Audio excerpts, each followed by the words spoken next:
Hey, paisans, the time has come. On the air since 2009, the independently produced, non-FCC compliant champ of video game talk podcasting. Here comes Tiger Claw Radio. Here's your host, Critical Failure.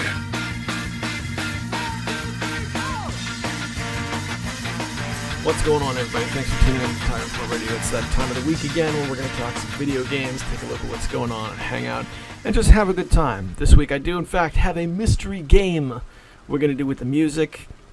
I'm going to play a few tracks. They're all from the same game. As the show goes on, you should be able to use your noggin and see if you can figure out what game it is. I feel like this is going to be an easy choice. I feel like most of us out there, especially this crowd, ought to pick this game out. So we'll get to that in just a second, and afterwards we'll take a look at this whole Dr. Disrespect situation. Mamma mia, what a mess. Alright, let's have some fun. You're listening to Tiger Claw Radio.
I like to play the harder ones first, because I'm going to be honest, I wouldn't know what game that was. And I've played that game a ton, so don't feel bad if you have no idea.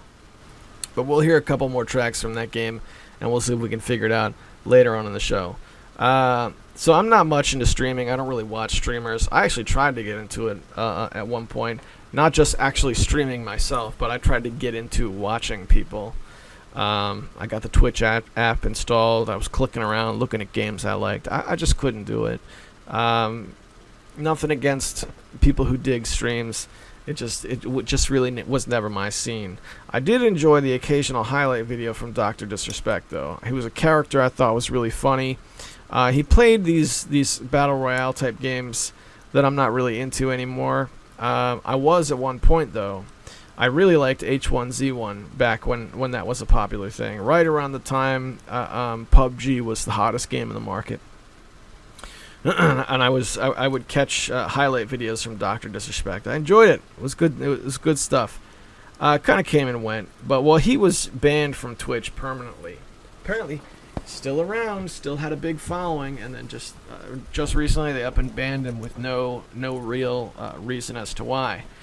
The reason I bring this up is because since no one knows what's going on, everyone kind of looked at each other and they were like, wait, is this a Me Too thing? Is this guy messing up? I don't know what's happening. And I have a problem with this because I feel like, look, if there's a guy who's like into some really bad stuff and they gotta let him go because he's into bad stuff, no one has ever had a problem pointing and saying, hey, look, man, this guy has done X, Y, and Z terrible thing, so we got to cut him loose. Never been a problem in the past. That's not what's happening with this case. So it really makes me lose a lot of trust in the platform. I didn't, again, I'm never much of a Twitch guy to begin with, but I think this is a really bad time for Twitch as a company, as a platform. But we'll see what happens. I don't know. Again, this is a situation where nobody knows anything. We could find out in a couple of days that he did X, Y, and Z terrible thing, and nobody had any idea. But it is what it is. So here's another reason I think this is worth bringing up. What about you guys? Now, I know this is primarily distributed on YouTube these days. Are any of you into streams? I would tune into streams occasionally when people would stream within the group. I know a long time ago, Kaiser used to stream all the time. He was the first one of us to do a live show. I think he still does stream on occasion, although I'm not sure. Yeah, so what's the deal? You guys watch any streamers? Is that something that never took hold in our group? I don't know, but hey, it is what it is. Still obsessed with Steam. That's still my go-to place.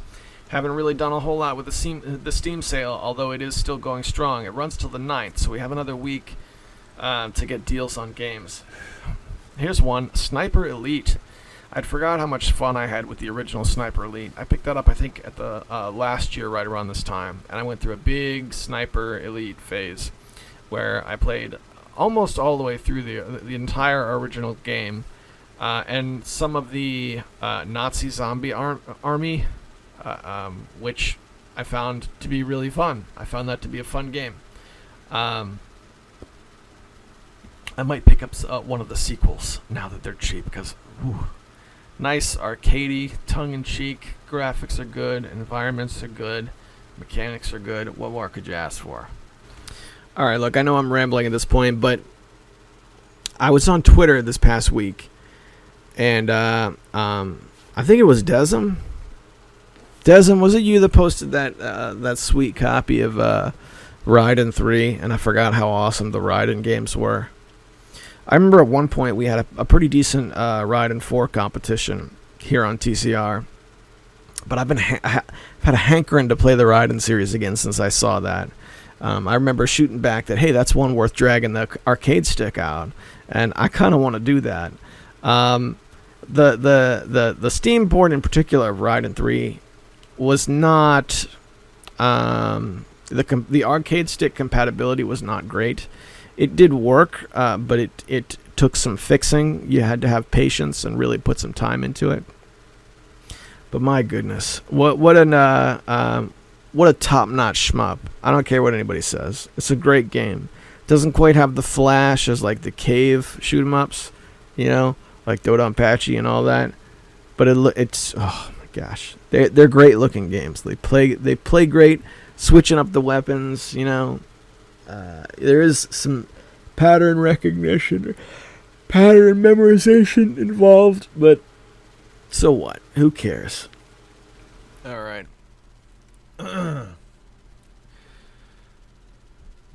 Quick update. This is somewhat of a jump cut there.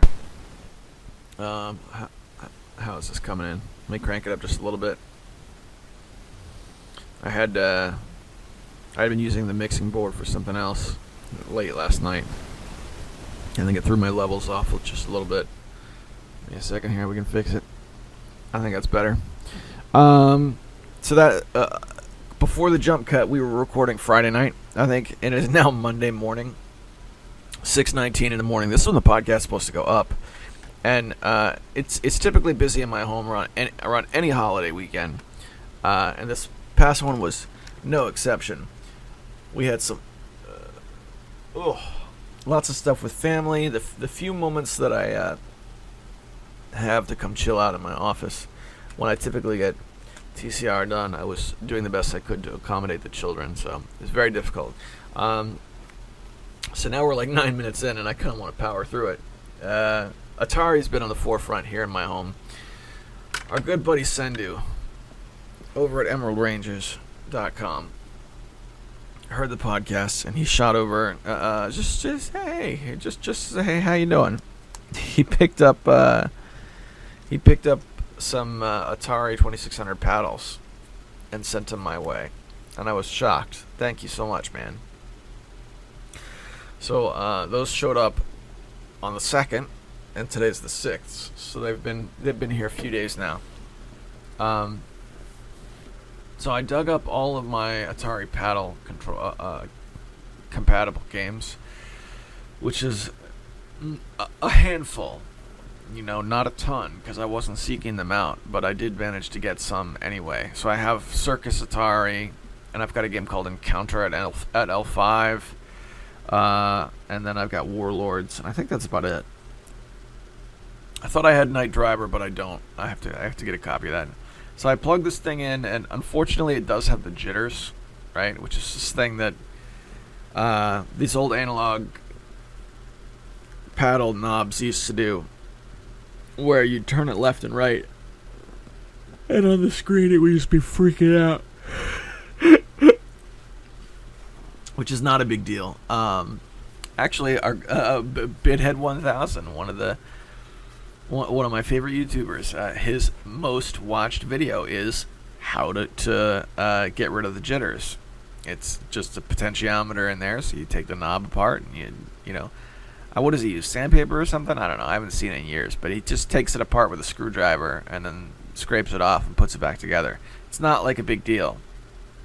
The only thing is you're not supposed to use WD-40, which, from what I've read back in the day, that's what people used to do. Is they would squirt WD-40 inside the knob, and that would make it work not good. It's kind of like how, I remember being a kid, people would blow on the NES games, and that turned out to be not great. It was kind of like that. It was a thing that was not good for the hardware, but everybody did it.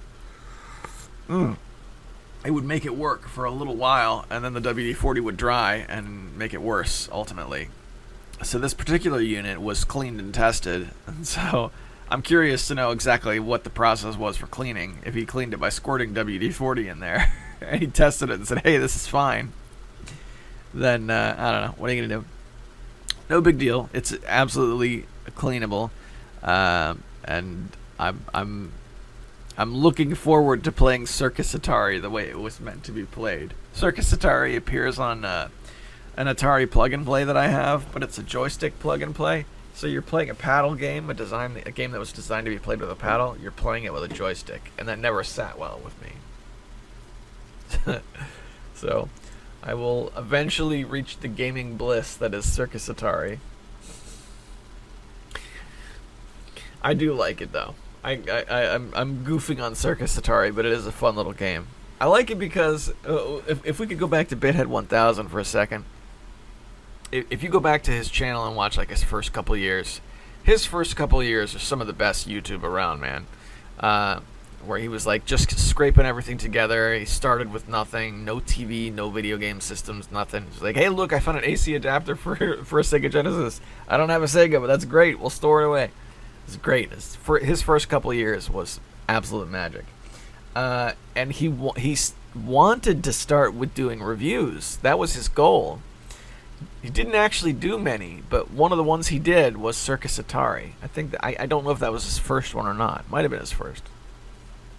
So that's cool to finally have all the parts to play that game as it's intended. Just need some time in my workshop to take that thing apart, which will be good. It'll be a good time. I enjoy that kind of thing. So big thanks to Sendu. Hope you're doing well, man. Hope your family's in good shape. Hope everybody's healthy. And yeah, man. So let's do this. Let's see. We're 14 minutes in. Let's get this mystery game underway again, and then we'll push forward. So I really only have one more track, because I think the next one's going to give it away if you don't already know. But it's a Dreamcast game. So get your Sega cap on. Stick with us. You're listening to Tiger Claw Radio.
I do have one more, actually, if you haven't figured it out. We're going to thank the sponsors, then we'll play the last one, then we'll do the fail bag, and then I think we're in good shape. And by that I mean just take a minute aside, right about the 20-minute mark, give or take a little bit depending on what's going on. I set aside some time to thank the sponsors. It's a Patreon-sponsored program. These individuals give of their resources, and to them I can offer early access to the show as soon as it gets done. I put it up so they can hear it before everybody else, which on a day like today is not very early, so thank you very much for your patience, boys and girls out there. And I also read their names off here, right on the air, in somewhat of a hall of a distinguished gentleman. And they are Hemrock, EmeraldRangers.com, Tecmo Balls, Darabka, Konstantin Kelman, and Eric Controller. Thank you guys so much. Hope you guys are staying safe. Hope you're having a good time with your video games, and I hope you're enjoying the party. Okay, so since I have one more good track to play, we're gonna play the last song from the mystery track, from the mystery game. Then we're gonna go over it because I can't wait. It's a bit of a special one. One more time, you're listening to Tiger Claw Radio. We'll be back.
So how about it? Were you able to recognize Choo Choo Rocket for the Dreamcast? Heck of a game, man.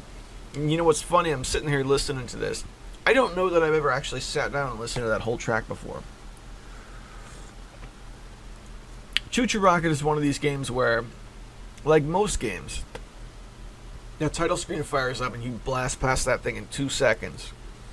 So the first 1.5 to 5 seconds of that song I've heard many times. But I think that might be the first time I listened to the whole track start to finish. It ain't bad. It ain't bad. Alright, hang on a second. Let's dip into the fail bag. We're already running late. Way late on this one. Let's see what you guys got to say. Alright, give me a second to open up the old YouTube studio and head back to last week. I guess this is okay to read on the air because he put it in the public comments. This from Sendu went through the has been going through the backlog lately. Probably listened to like 5 or 6 episodes this past week and commented on them. So props to Sendu for that. So he starts off with episode 318. That was the My Song Is Better episode. I think that was the first one my son and I did together where we were like, I'll take this track, you take that track. We're going to see which one the listener base likes better. So Sendu says, I'll raise my pledge by $2 if you plug EmeraldRangers.com as one of the sponsors instead of just me. No problem, dude. You don't have to give money for that. This is so. For those of you guys who don't remember, TCR was on hiatus for a long time. There wasn't any sort of support involved. It was just me just putting up MP3s, and I had to discontinue so I could focus on school and work and everything like that. And there had been several of my pals had been asking for TCR to come back. Hey, when are you going to do TCR again?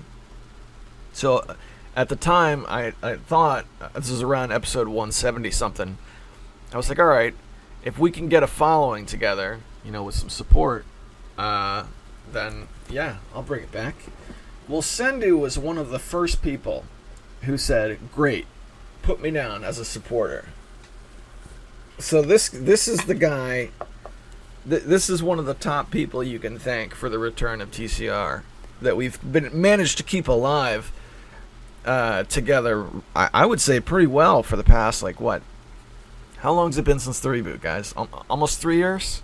Almost 3 years. I really have no idea, and to be perfectly honest, I'm afraid to look it up and check. But it's been good. So, Sendu, brother, anything you need, you just let me know. EmeraldRangers.com. Absolutely on that list as a supporter. And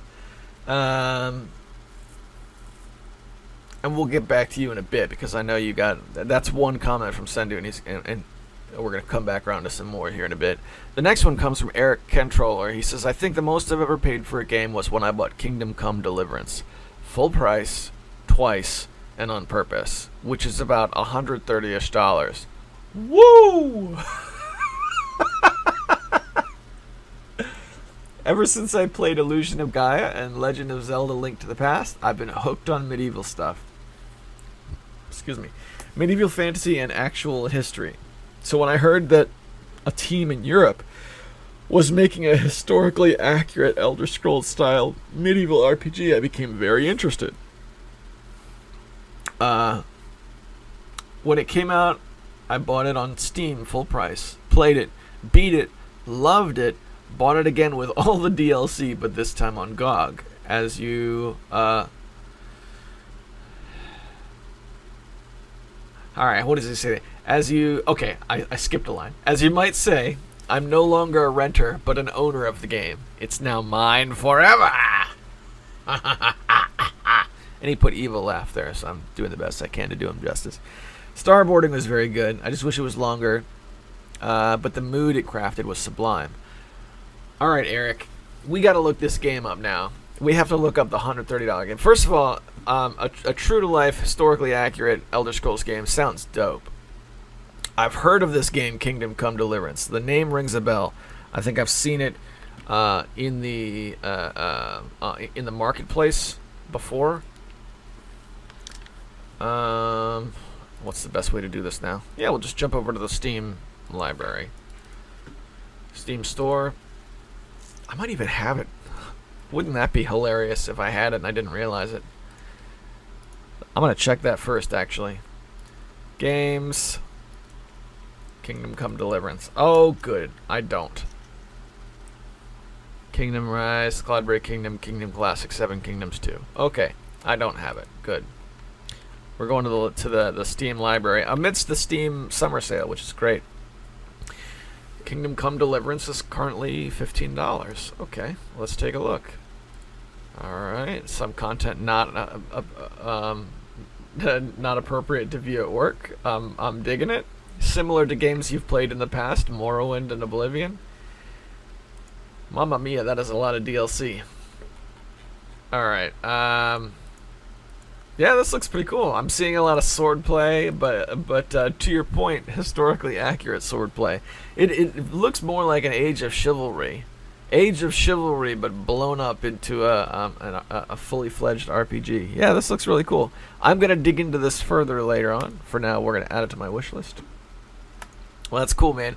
It's awesome when you find a game that strikes that chord, where it's like you're gonna drop that money, and it's not such a big deal because that's the game, right?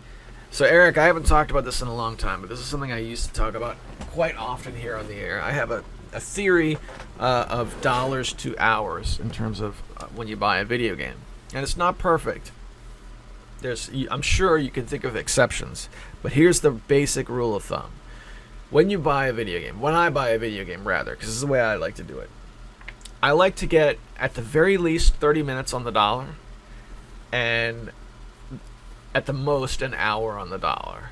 If I get my 30 minutes, then I got my money back and I did okay. But if I get an hour on the dollar, then that's a win. And that can be blown up or shrank down as much as possible.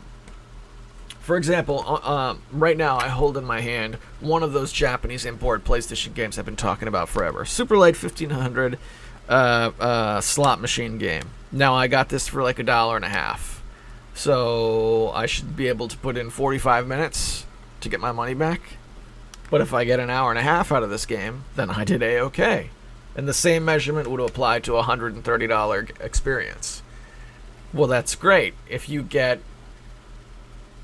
Oh dear, math at 6:39 in the morning. You know what? I'm going calculator. It's okay. I'm gonna do it. And you know what? I have no problem with it.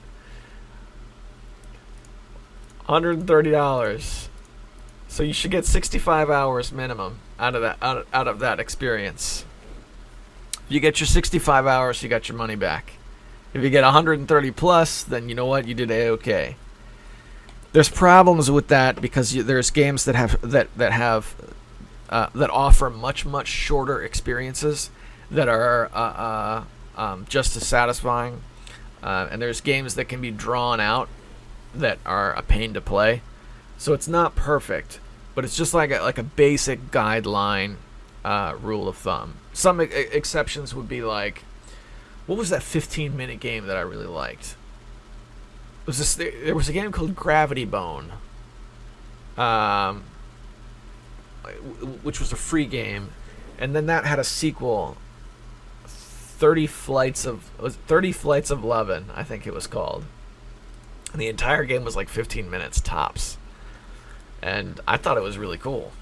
But it's like $5, so you're not going to get your 30 minutes on the dollar out of that. Good game, though. Worth the money or not? I don't know.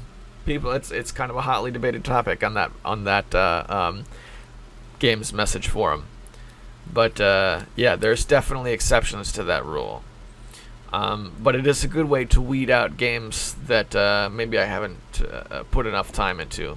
For example, I don't know, say SNK's 40th anniversary collection, which I think was like, what, $10? I put 38 minutes into it. That's a game that deserves a little bit more attention, I would say. Just some, again, basic rule of thumb. You can't use it as a solid, immovable law. It doesn't work that way. Let's get back to the comments and see what else we got, because I think Eric had a follow-up. Yes, he did. Maybe in the same way Disney takes centuries-old fables and retells them in the media of today, Five Nights at Freddy's is the era's reimagining of the old Jack-in-the-Box toy. You know, the one that you wind up and it plays a little tune, and at some point, bam! Jack leaps out and scares the poor kid, lulled into calmness with a melody. Even if you know how it works, it still gives one anxiety when they wind it up again, just waiting for when it'll pop out. Of course, FNAF, as referred to by 10-year-old son, is more complex than and also more engaging over a longer period. But the principle of why Jack-in-the-Box toys are as well known and played with as they were might lead to why FNAF is such a hit today.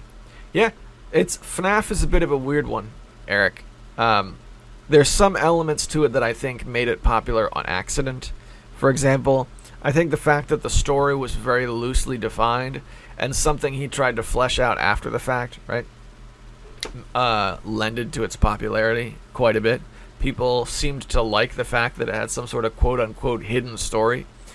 I think, I'm going to come out and say it, I think YouTube helped a lot. I think a great deal of it was people watching their favorite YouTubers, take poops in their pants when they, got frightened or whatever. Yeah, I watched some of that. I watched the old Markiplier series when that came out of him playing Five Nights at Freddy's. It's good stuff.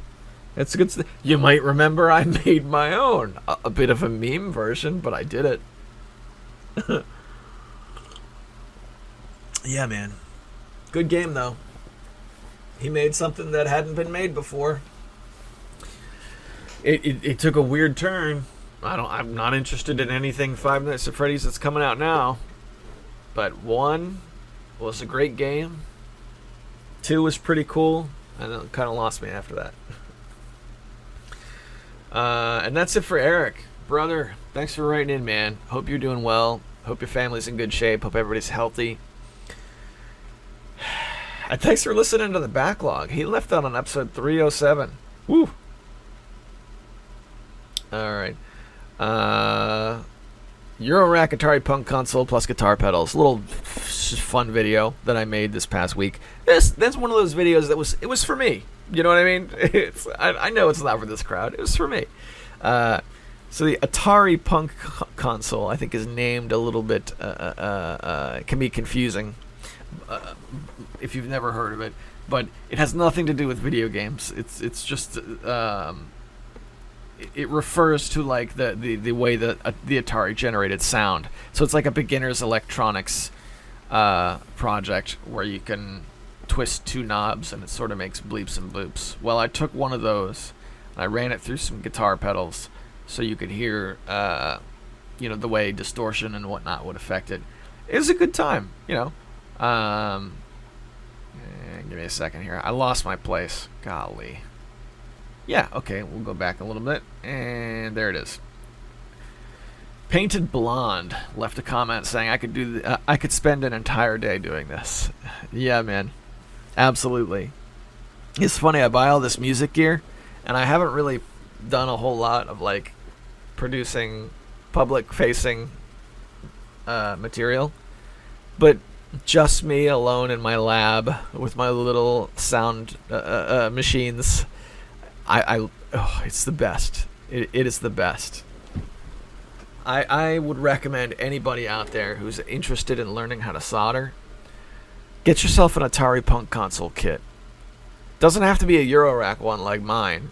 I think you can get one for like $20 off of eBay. So it's going to be $10 for a base like soldering iron, and then $20 for an Atari Punk console kit. And then there you go. And you have everything you need to twist knobs and bleep bloop your way into electronic music. Or at least into electronic sounds, anyway. I don't know if you could really qualify that as music. But, yeah. Light Studios writes on episode 323. 19 minutes and 38 seconds in. Half my life ago at age 13 or 14. Try 17 or 18, buddy. Yeah, I know. I'm getting older. I left a text comment when he said this, and I think it still applies. Sendu dropping truth bombs here today. He also asked, how's my commute to work? 30 minutes to get there, but much longer getting back. He says, why don't you move closer? I missed his double reply. Why don't you move closer? And my answer is, moving is expensive. And I don't really mind 30 minutes there and 45 back, or whatever it is. That's not a bad commute, to be perfectly honest. Could be a lot worse. I'll tell you what, Sendu, we looked at places that were much, much further out at one point. Because the further away you go from the city, the more house you can get for less money. So we talked about, and I got 3 kids, man. So this is a perfectly reasonable move. You get a nice big place, and you take on a nice big commute so that you can provide a sweet house for the youngsters to grow up in. I still honestly wouldn't mind playing that sort of card. But yeah, commutes happen. It's what it is. I have my own car, so I really don't mind. It was a pain. When I was 17, I used to commute 2 hours each way to work every day, and it was because I didn't have a car. So I would have to ride the public bus into the next town over, where I worked as a waiter. So I would get up at 5 to get out the door at 5 to start my shift at 7 at IHOP for $1 bills, and then the end of the day would come 3:30, whatever it is, and I'd leave IHOP with a big giant wad of $1 bills if I was lucky.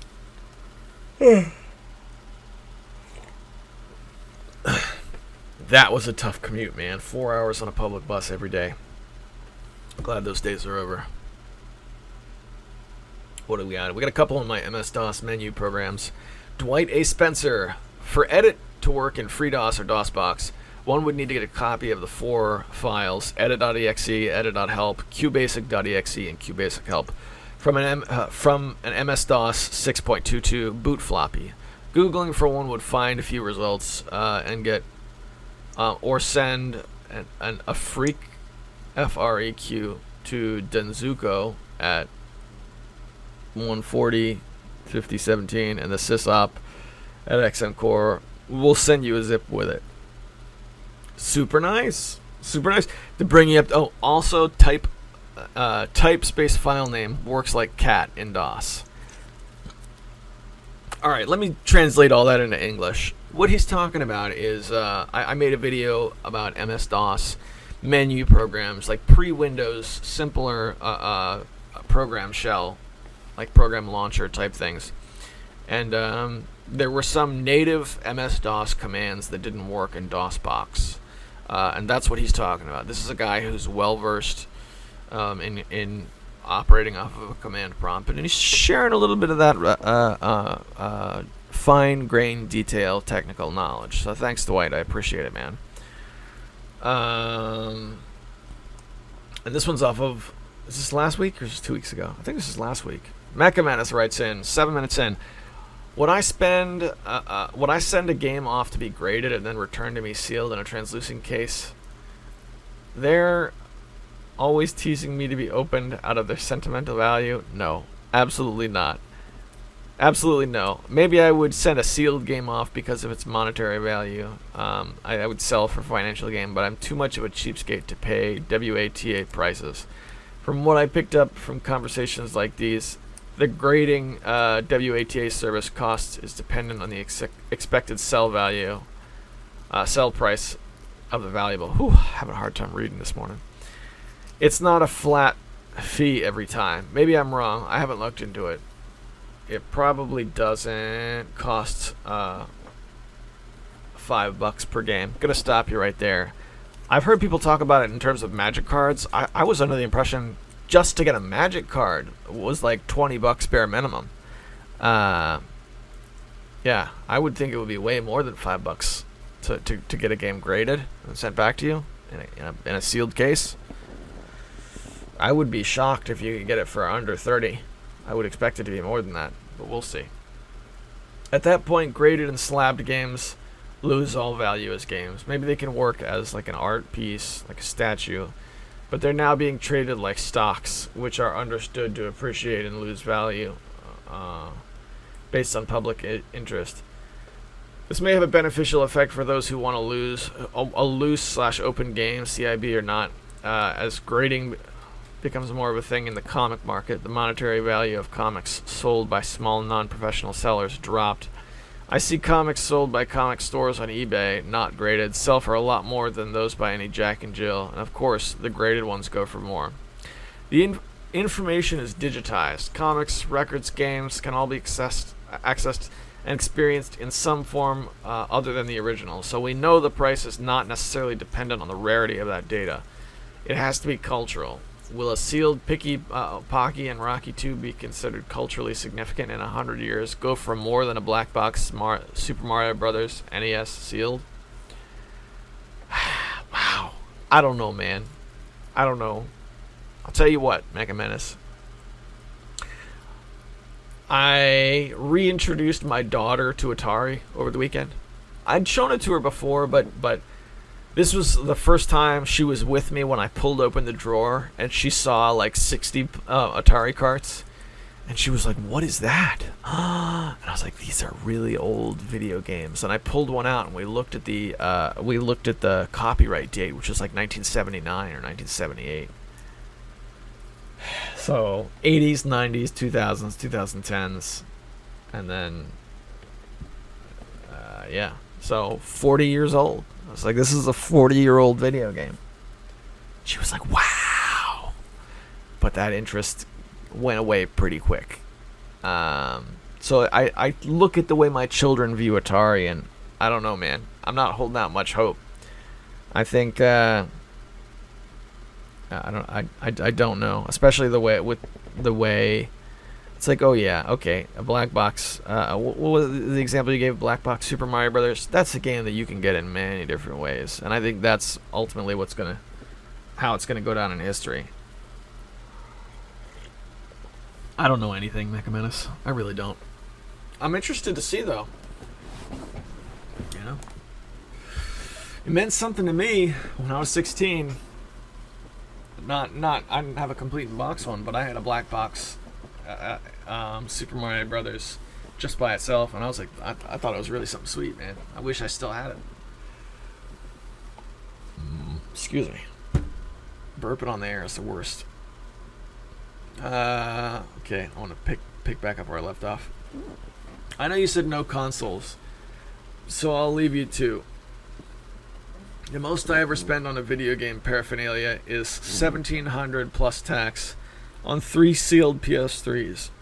That was PS3 launch day, and the only reason I got one on launch was because I bought 2 more and sold them to a guy in the parking lot for $3,100 cash.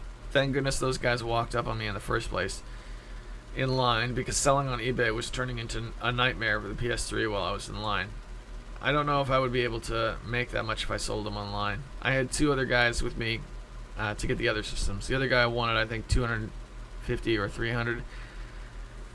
The other guy was there for the camaraderie, pizza, and the story. Damn, I wish I had friends. Yeah, man, I feel you on that one, brother. Second most I ever spent was part of a nearly $1,000 lot purchase. The big item was $400.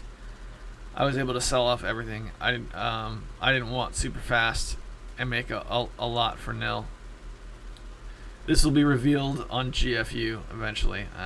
Keep your eyes peeled, boys and girls. Maybe it was the chillness of that track at 21 minutes in, but it reminds me of the soundtrack to Sword and Sorcery. Ever play it? Yes, I did play Sword and Sorcery. It's been quite a long time, but I get that game confused with Wizards and Warriors quite a lot. So I'd have to go look it up, to be perfectly honest. Oh, give me a second. Mecha Menace, brother, hope you're doing well. And thanks for the comment. I appreciate it.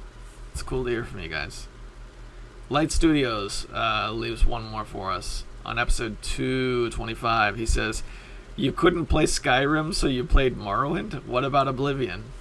Yeah, I don't have an answer for that one. I played Oblivion. I think I had played Oblivion already at that point, so I wanted to move on to something I hadn't played. Oblivion's a good game. I've got nothing against Oblivion. I mean, there's problems with the level scaling. I mean, that was an issue for me. And honestly, that might have been the reason, because Morrowind doesn't have the same level scaling issues that Oblivion has. But it's still a good game. Yeah, Oblivion is a sweet game. I have the Prima Strategy Guide. A great big photo book. Up on the shelf right here. Super proud of that, actually. Mecha Manus writes, 2 minutes in, yeah, the word ship. Oh, excuse me. This is on my Tomb Raider review. This is interesting that he went back and watched this. This was like one of the last videos I made when I was on RetroWare TV. Wow, almost 10 years ago. I made a video about the original PS1 Tomb Raider. And he writes, yep, the word shimmy stuck out to me. I think I might have learned it from Laura. Another thing is that my brother and I would chuckle is her butler making those clanking glasses and ceramic sounds. I would imitate it every time I loaded up on a food tray in the real world.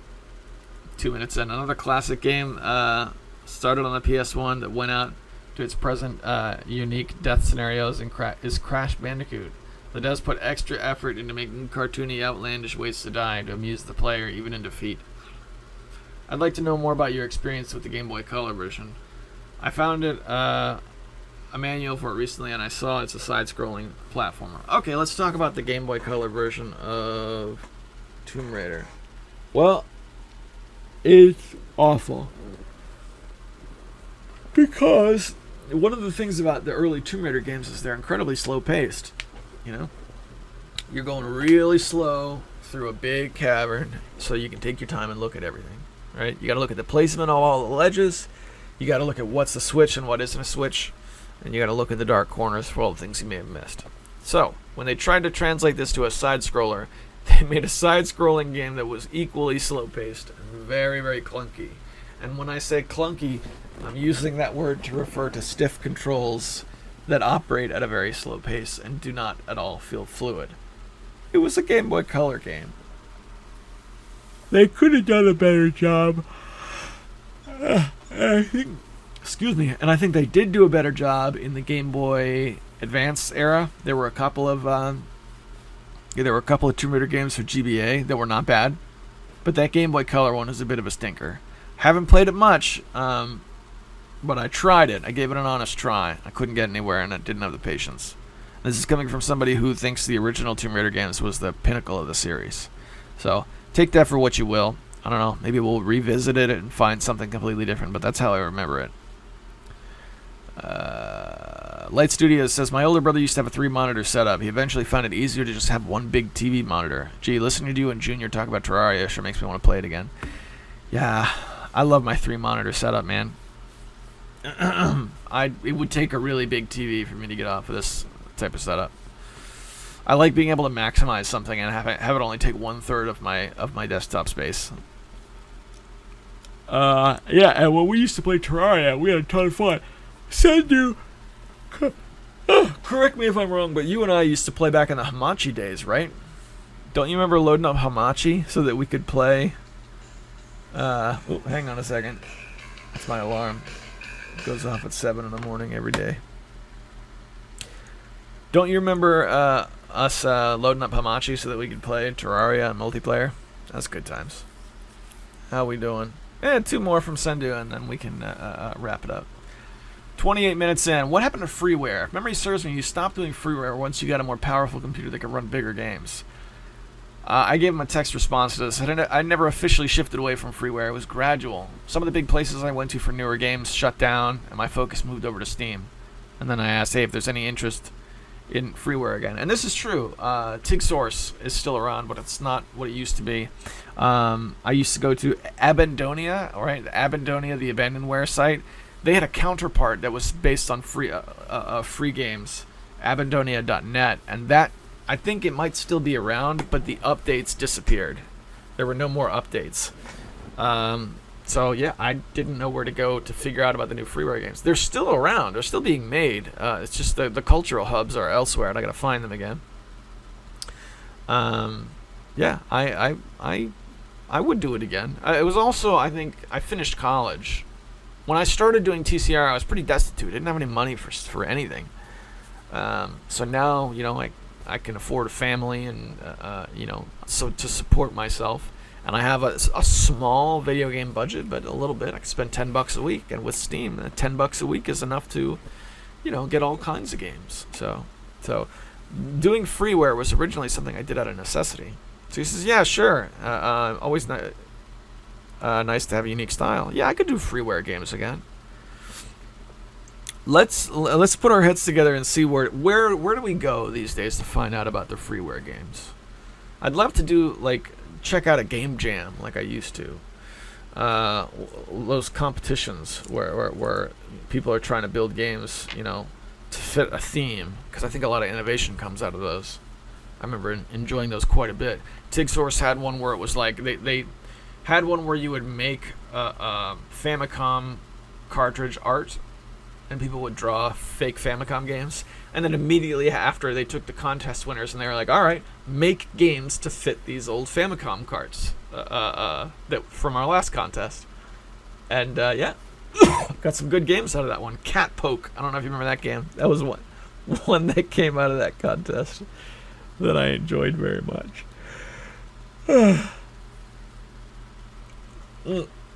Finally, Sendu wraps us up by saying, I'd go to Tiger Fest. I don't care what game. I'd go for the company. Hell yeah, man. Hell yeah. I think we've got something with... And if you would show up, Sendu, you, me, and Hemrock, that's a con as far as I'm concerned. The three of us, even if we had if nobody else was able to make it out, that's something worth holding. So, just food for thought. Time to start triangulating positions, picking a date, taking a look at this coronavirus thing, and figuring out when it's actually safe to do so. But yeah, I'm so down. So down. And with that, boys and girls, it's 7 o'clock. I've got to get ready for work. I got to get this out as fast as I can. So sorry that this week's episode was late. Holiday weekends are the worst. I hope you guys are doing well. Take care of yourselves. Keep at it this week. Don't give up. I'm rooting for you. I'll see you next week.